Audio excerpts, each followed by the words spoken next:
কক্সবাজারের চকরিয়া বদরখালী উজানটিয়া চ্যানেলের কোরিয়ারডিয়া ঘাটঘর সংলগ্ন নদীর বেড়িবাঁধের জায়গা নানা অজুহাত দিয়ে দখল করে বহুতল পাকা স্থাপনা তৈরি করা হয়েছে, এমনটি অভিযোগ উঠেছে কোরিয়ারডিয়া ঘাটঘরের ইজারাদার মাহবুবুর আলমের বিরুদ্ধে।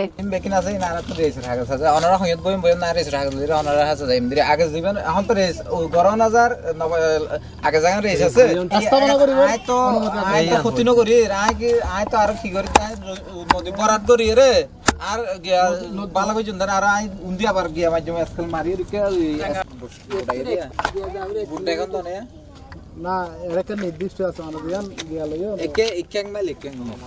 গত এক মাস ধরে চকরিয়ার বদরখালী ১ নং ওয়ার্ডের উত্তর নতুন ঘোনাপাড়া এবিসি সড়ক সংলগ্ন এলাকায় জোয়ার ভাটা নদীতে এ ভরাট কাজ চালাচ্ছে। এভাবে নদীর দুই পার দখল হলেও নীরব রয়েছে প্রশাসন। এছাড়াও এলাকাটির আশপাশের বেড়িবাঁধের বিপুল পরিমাণ জমি দখল করছে প্রভাবশালীরা। কাগজপত্র ঠিক আছে না? কাগজপত্র ঠিক আছে না? মাথা গেলে চেপে বাড়ি না আর তো জাঙ্গাই না আর মাথা গেলে চেপে দাবি করি দাবি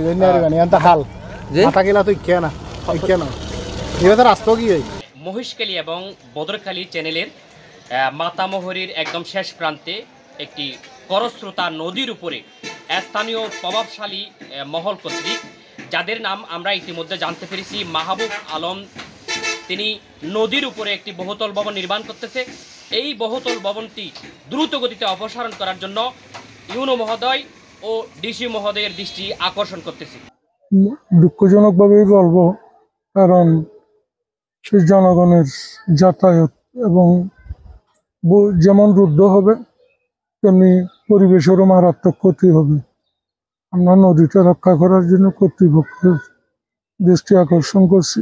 দিনের আলোতে প্রভাবশালীরা বিরামহীন বেড়িবাঁধ দখলের উৎসব চালালেও নজরে আসছে না সংশ্লিষ্ট দফতরের।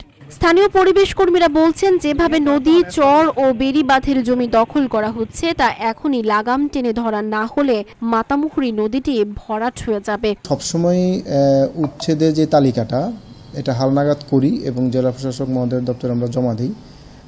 তো আপনি যেহেতু বললেন, এটা আমি আমার কনসার্ন অফিসারের সাথেও কথা বলেছি, কিছু নতুন ঘরবাড়ি উঠছে সেটার আমরা হালনাগাদ করে অবৈধ যে স্থাপনা যে তালিকা সেটা জমা দিব এবং উচ্ছেদের ব্যবস্থা আমরা নিব।